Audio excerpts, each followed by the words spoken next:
ETF index mutual funds నేర్చుకుని stock మార్కెట్లో రాణించాలనుకుంటున్నారా? వెంటనే ఈ నెంబర్కి కాల్ చేయండి.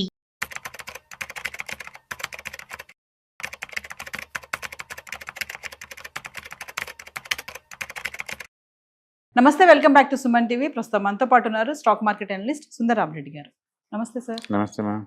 సార్, నేను హోమ్ లోన్ తీసుకోవాలనుకుంటున్నాను. అయితే నాకు ఈఎంఐ క్లియర్ తొందరగా అయిపోవాలి, ప్లస్ నేను తొందరగా క్లోజ్ చేసేసుకోవాలి ఆ లోన్ ని, ఎక్కువ రిస్క్ తీసుకోకుండా. అంటే ఏమైనా టిప్స్ గా సజెషన్స్ ఉన్నాయా? హోమ్ లోన్ తీసుకోవాలని డిసైడ్ అయ్యారు అనుకోండి, బేసికల్ గా ఎవరైనా సరే ఒక హౌస్ లోన్ తీసుకోవాలంటే అండ్ అఫోర్డబిలిటీ ఉందా లేదా చెక్ చేసుకోవాలండి. చాలా మంది అంటే జాబ్ గ్యారంటీ ఉంటుంది, అంటే ఫ్యూచర్ దాకా రిటైర్మెంట్ దాకా వర్క్ చేసుకోవచ్చు అలా అనుకుంటారు.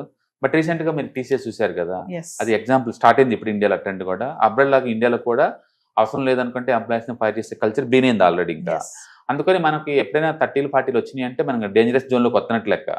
మనం ఎప్పుడైనా పీకొచ్చు. ఒకసారి పీకిస్తే ప్రాబ్లం ఏంటంటే వేరే వాళ్ళు అంత ఈజీగా హైర్ చేయరు నిన్ను, ఎందుకంటే మన దగ్గర ఏజీ లేదు, అంటే మోడర్న్ తగ్గట్టు టెక్నిక్స్ లేదు. కాబట్టి 1-2 సార్లు ఆలోచించుకోవాలా.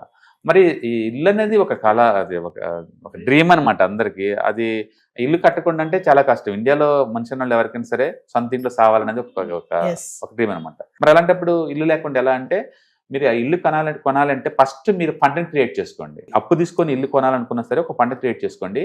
ఫండ్ క్రియేట్ అయిన తర్వాత లెట్స్ సే నేను ఒక 70 లక్షలు పెట్టి ఇల్లు కొందాం అనుకుంటున్నాను.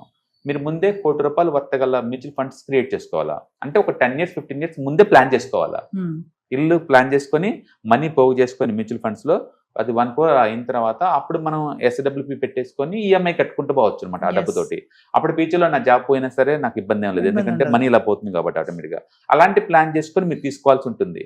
ఒకవేళ అలాంటి ప్లానింగ్ ఏం చేయలేదు, అంటే ఎమోషనల్ గా ఇన్వాల్వ్ అయ్యి నేను ఇల్లు తీసుకుందాం రెడీ అయ్యాను అనుకున్నాను అనుకోండి, అప్పుడు ఏంటంటే ఇంక ఎలాగో అది తీసుకున్న డెసిషన్, ఇప్పుడు ఇంకా అది మార్చలేం కదా.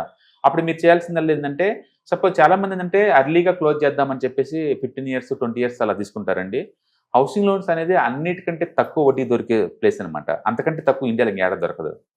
మీకు 8.5 9కే దొరుకుతుంది, 8.5. మీరు అదే పర్సనల్ లోన్ తీసుకున్నారనుకోండి 12 to 15% ఉంటుంది. ఓకే, అన్నిటికంటే తక్కువ ఇంట్రెస్ట్ రేట్ దొరికే ఒకే ఒక్క లోన్ ఏంటంటే హౌసింగ్ లోన్స్ అవి. కాబట్టి మీరు ఏం చేయాలంటే ఎంత ఎక్కువ ఇస్తే అంత తీసుకోవటం బెటర్. మీరు అర్లీగా క్లోజ్ చేద్దామని అనుకుంటున్నారు కానీ అవసరం లేదు, ఎందుకంటే 9% దొరుకుతున్నాయి మనకి అవి. ఓకే, ఫర్ ఎగ్జాంపుల్ ఇప్పుడు ఇద్దరు వ్యక్తుల మధ్య చూద్దాం అనుకోండి, ఇద్దరు 50 lakh తీసుకున్నాం. మీరు తీసుకున్న 50 lakh, నేను తీసుకున్న 50 lakh. మీరైతే 15 years కడతాం అంటున్నారు, నేనైతే 20 years అనమాట. కాబట్టి రఫ్గా 9% వడ్డీ అనుకున్నాం అనుకోండి, మీరు 49,000 కట్టాలి పర్ మంత్, నేనేమో 43,000 కట్టాలి.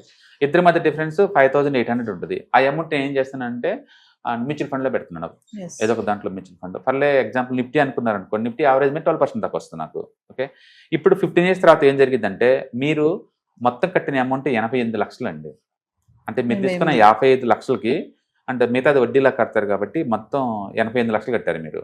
నేను కట్టిన అమౌంట్ 15 years తర్వాత చూసుకుంటే 77 లక్షలు వస్తుందండి. అంటే స్టిల్ ఇంకా నేను ఎంత కట్టాలి అంటే 21 లక్షలు కట్టాలి నేను ఇంకా 15 years తర్వాత చూసుకుంటే, ఎందుకంటే మీరు పెట్టిన 15 years కాబట్టి మీది అప్పటికల్లా క్లోజ్ అవుతుంది. సో టోటల్ అమౌంట్ మీది 88 లక్షలు అయింది. అసలు 50 ప్లస్ ఇది వడ్డీతో కలుపుకుంటే 38 లక్షలు అయింది మీకు. వడ్డీ మీకు 38 అనమాట, మీది క్లోజ్ అయిపోయింది. నేను తీసుకుంది కూడా 50 లక్షలే. బట్ 15 years తర్వాత నేను కట్టిన అమౌంట్ మొత్తం 77 లక్షలే కట్టాను. అండ్ ఇంకా నేను డ్యూ కట్టాల్సింది ఎంత అంటే 21 లక్షలు ఉంటుంది కట్టాల్సింది నేను. కానీ నా మ్యూచువల్ ఫండ్స్ నేను పెట్టాను కదా ఎవ్రీ మంత్ 5,800, అది ఇయర్లీ 12% చొప్పున లెక్కేసుకుంటే నాకు 32 lakhs పెరిగింది. 32 lakhs. ఇప్పుడు 32 lakhs నాకు వచ్చింది కాబట్టి ఈ డబ్బులు మొత్తం కట్టాను అనుకోండి, నాకు ఉల్టా 11 లక్షలు మిగులుతాయి. అంటే 15 years తో పాటు నీతో పాటు నేను క్లోజ్ చేస్తే నాకు ఉల్టా నాకు 11 లక్షలు మిగులుతాయి. కాబట్టి లోన్ తక్కువ రేటుకి వచ్చినప్పుడు ఎంత ఎక్కువ టైం తీసుకుంటే నీకు అంత బెటర్, ఎక్కువ టైం తీసుకుంటే నీకు అంత బెటర్. ఆ డిఫరెన్స్ ఏంటంటే మీరు మ్యూచువల్ ఫండ్లో పెట్టుకోండి. ఓకే, మనం చెప్పింది ఈ ఎగ్జాంపుల్లో నిఫ్టీ 12% చెప్పాం, మంచి మ్యూచువల్ ఫండ్స్ 20 దాకా కూడా ఇస్తాయి. అవన్నీ ఇంకా చాలా ఎక్కువ డబ్బులు వస్తాయి. అందుకని మీరు ఎవరైనా ఈఎంఐలు కట్టేటప్పుడు కొంత డబ్బు ఎక్కువ టైం తీసుకొని డిఫరెన్స్ అమౌంట్ని మ్యూచువల్ ఫండ్లో పెట్టడం బిగ్ చేసుకోండి. లాంగ్ టర్మ్ లో మంచి వెల్త్ క్రియేట్ అవుతుంది. ప్రతి లోన్కి అలా చేసుకోవచ్చు, మీరు ఆప్టిమైజేషన్ చేసుకోవచ్చు. Hello viewers, stock market analyst Sundar Rama Reddy గారి ఆన్లైన్ వెబినార్ కి ఎన్రోల్ చేసుకోవాలనుకుంటున్నారా? ఎస్ఐపి ప్లాన్ గానీ, ఫైనాన్షియల్ ప్లానింగ్ గానీ, మరి రిటైర్మెంట్ ప్లాన్ ఎలా చేసుకోవాలి, కిడ్స్ ఉన్నారు, కిడ్స్ కి సేవింగ్ స్కీమ్స్ గానీ, ఇలాంటి డీటెయిల్స్ అని తెలుసుకోవాలనుకుంటున్నారా? మరి ఫీజు వచ్చేసి 4444. మరి కింద కనిపిస్తున్న నెంబర్ కి కాల్ చేసి రిజిస్ట్రేషన్ చేసుకోండి. సో కొంతమంది మధ్యలోనే తొందరగా కట్టేసుకుందాము మనకు క్లియర్ అయిపోద్దని అనుకుంటారు. నేను అంటుంది ఏంటంటే 9% వడ్డీకి మీరు మేనేజ్ చేయాలన్నప్పుడు మ్యూచువల్ ఫండ్లో పెడితే 20లో ఎలా మేనేజ్ చేయగలుగుతారు? Yes. ఎందుకు అది అలా అర్లీగా క్లోజ్ చేసుకోవటం దీనికి ఏమొస్తుంది మీకు క్లోజ్ చేస్తే? కట్టే బదులు ఆ డబ్బుల్ని మ్యూచువల్ ఫండ్లో పెట్టుకోండి. Yes. It's all about knowledge game ఇది. మీకు నాలెడ్జ్ ఉంటేనే అలా చేయగలుగుతారు. నాలెడ్జ్ లేదనుకోండి క్లోజ్ చేసుకుంటమే బెటర్, నీకు పీస్ ఆఫ్ మైండ్ దొరికింది కదా. Yes. సో ఇక్కడ ఎమోషనల్ వర్సెస్ ఎకనామిక్ సెన్స్ అనమాట ఇక్కడ అంతే. అంతే. Yes. అందుకని లోను డబ్బులు ఎక్స్ట్రా వస్తే ముందే క్లోజ్ చేసుకోవటాలు, అంటే చాలా మంది అంటే 10% ఎక్స్ట్రా కడతారు, ఇలా చేస్తూ ఉంటారండి. అండ్ వీళ్ళు మీ తక్కువ వడ్డీకి ఇంతకన్నా ఎక్కువ రాదు. మీరు లివరేజ్ గేమ్ ఆడాలంటే this is the best time అంతే. Yes. బట్ అదే టైంలో మార్కెట్ నాలెడ్జ్ లేకుండా మీరు 15-20 ఎక్స్పెక్ట్ చేయలేరు కదా. Yes. బట్ ఏదైనా కావచ్చు, మీకు వచ్చింది 9% వడ్డీకి, నిఫ్టీ కొన్న మీకు యావరేజ్ మీద 12% వస్తాయి కదా. Hmm. సో మీకు ఎక్స్ట్రా 4% సంపాదిస్తున్నారు కదా. Yes. ఇయర్లీ 4% మీద 15 years మీద చాలా ఎక్కువ డబ్బు కదా. Yes. కాబట్టి లోన్ ఎంత ఎక్కువ టైం ఉంటే అంత ఎక్కువ టైం ప్రొలాంగ్ చేయటం, ఆ డిఫరెన్స్ అమౌంట్ని మ్యూచువల్ ఫండ్లో పెట్టడం ద్వారా మనం ఎక్కువ సంపాదించుకోవచ్చు. కాబట్టి మ్యూచువల్ ఫండ్ని వాడుకోండి అట్లా ఈ రూట్. హోమ్ లోన్ పెట్టి ఇల్లు తీసుకున్నా ఫినాన్షియల్ గా ప్లాన్ చేసుకుంటే మీరు అన్నట్టుగా ప్లాన్ చేసుకుంటే నీకు దొరికింది. అందుకని Yes. ప్లానింగ్ లేకుండా ఎమోషనల్ తీసుకోకూడదు. బట్ అన్ఫార్చునేట్లీ రియల్ ఎస్టేట్ గోల్డ్లో ఎకనామికల్ సెన్స్ కన్నా కూడా ఈ ఎమోషనల్ ఇన్వాల్వ్మెంటే ఎక్కువ మంది ఉంటుంది. Yes. అందుకని ఒక ఇల్లు కొన్నోళ్ళు కూడా మళ్ళీ ఇంకొక ఇల్లు కొనడానికి ప్లాన్ చేస్తారు, అది దాటి బయటికి రాలేరు. నేను చాలా మందికి కౌన్సిల్ ఇచ్చాను, కొన్ని వందల మందిని నేను పర్సనల్గా వాళ్ళ పోర్ట్ఫోలియో తెగి చూశాను. వాళ్ళు చాలా మంది రిటైర్మెంట్ కోసం ఎస్ఐపి అని బిగిన్ చేస్తారు, అండ్ ఫండ్ కూడా 1 కోటి రూపాయల దాకా అవుతాయి, మంచి ట్రాక్లో ఉంటారు. ఇంకా 4-5 కోట్లు వచ్చేస్తే ఎంచక్క వాళ్ళు రిటైర్మెంట్ తీసుకోవచ్చు ఇంకా, ఎందుకంటే Yes. ఈ ఫండ్ అవుతుంది కాబట్టి.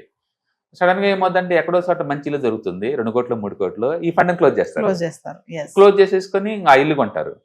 కొంత ఇప్పుడు ఏముంది ఫండ్ ఇయర్లీ 20% గ్రో అయ్యే ఫండ్స్ క్లోజ్ చేసుకుంటే మీకు ఆ అమౌంట్ ఉండదు కదా. Yes. మళ్ళీ ఇప్పుడు లైఫ్లో కనపడ్డప్పుడు ఏంటంటే ఇప్పుడు ఎంత ఉంది మీ మ్యూచువల్ ఫండ్ అంటే, లేదు సార్ అమ్మేశాను, మన ఇల్లు కొన్నాం అంటే, మీకు ఆల్రెడీ ఒక ఇల్లు ఉంది కదా అంటే, ఇది తక్కువలో వస్తుందండి అందుకే వస్తుంది. కొన్నాం అంటారు. Yes. అంటే మనకి ఏం చేయాలో అర్థం కాదు. Okay, it's okay, end of the day మీకు అది తప్పు. డబ్బులు నుండి ఎన్ని తప్పులు వేసినా ఏం కాదు, డబ్బులు లేని వాళ్ళు తప్పు చేయకూడదు, వాళ్ళకి ఆల్రెడీ ఉంది కాబట్టి ఏం కాదు అనమాట. అందుకే నేను చాలా మంది చూశాను, నిజంగా రిటైర్మెంట్ కోసం ఎవరైనా మ్యూచువల్ ఫండ్స్ లాంగ్ టర్మ్ లో ఉంచుకుంటారంటే చాలా రేరు. 100 మంది ప్రామిస్ చేస్తే 10 మంది కూడా నిలబడలేరు మాట మీద. Hmm. ఈ మధ్యలో ఏమవుతుందంటే హెల్త్ బాగాలేక దాన్ని క్లోజ్ చేయటము, లేకపోతే ఇంకొక ఇల్లు తక్కువ రేటుకి వస్తుందని చెప్పేసి కొనటం, లేకపోతే వాళ్ళ అబ్బాయికి ఏదైనా రిక్వైర్మెంట్ ఏదో ఒకటి, మొత్తానికి ఏదైనా సరే వాళ్ళ అవసరాలకైతే పనికొచ్చింది, అదే ఒప్పుకోవాలి. Yes. బట్ కమిట్మెంట్ చాలా తక్కువ మంది దగ్గర చూసాను నేను. అందుకని లూజ్గా అందరూ రిటైర్మెంట్ ప్లానింగ్ అంటారు తప్ప కమిట్మెంట్ ఇచ్చి ఉన్న వాళ్ళు ఎవరు ఉండరు. Otherwise mutual funds excellent source money make చేయడం లాంగ్ టర్మ్ పాయింట్ ఆఫ్ లో. Yes. బట్ అన్ఫార్చునేట్లీ మనం మనుషులం కాబట్టి ఎమోషన్స్గా ఊరికి ఇన్వాల్వ్ అవుతాం కాబట్టి ఏదో టైంలో టెంప్ట్ అవుతాం. అంటే చాలా మంది టూర్లు వెళ్ళడానికి దీన్ని అమ్ముతారు, టూర్లకి ఎయిర్పోర్ట్ టికెట్లకి వాటికి మ్యూచువల్ ఫండ్ అమ్మే వాళ్ళు చాలా మంది ఉన్నారు. మరి దాన్ని ఏమనుకోవాలి ఇంకా. కాబట్టి ఏదైనా సరే ఒక అవసరం, ఒక నీడ్ ఫుల్ఫిల్ అవుతుంది కాబట్టి it's okay. Thank you. Hi, నేను మీ సుందర రామిరెడ్డి. ఈ వాలటిలిటీ మార్కెట్లో మనీ ఎలా మేక్ చేయాలని ఆలోచిస్తున్నారా? అంటే స్టాక్ మార్కెట్ బాగా బ్లీడ్ అవుతున్న ఈ టైంలో పోర్ట్ఫోలియోస్ అన్ని కూడా బ్లీడ్ అవుతున్నాయా? అండ్ ఈ వాలటిలిటీని ఎలా హ్యాండిల్ చేయాలి, లాంగ్ టర్మ్లో మంచి పోర్ట్ఫోలియో ఎలా బిల్డప్ చేయాలో ఆలోచిస్తున్నారా? అలాంటి వాళ్ళ కోసమే ఈ వెబినార్. రాబోయే ETFs, index funds and mutual funds వెబినార్లో పార్టిసిపేట్ చేయండి. మీ నాలెడ్జ్ పెంచుకొని రిస్క్ని మినిమైజ్ చేసుకోండి. స్టాక్ మార్కెట్లో ఉన్న ఇలాంటి వాలటిలిటీని ఎలా హ్యాండిల్ చేయాలో తెలుసుకోండి. Thank you.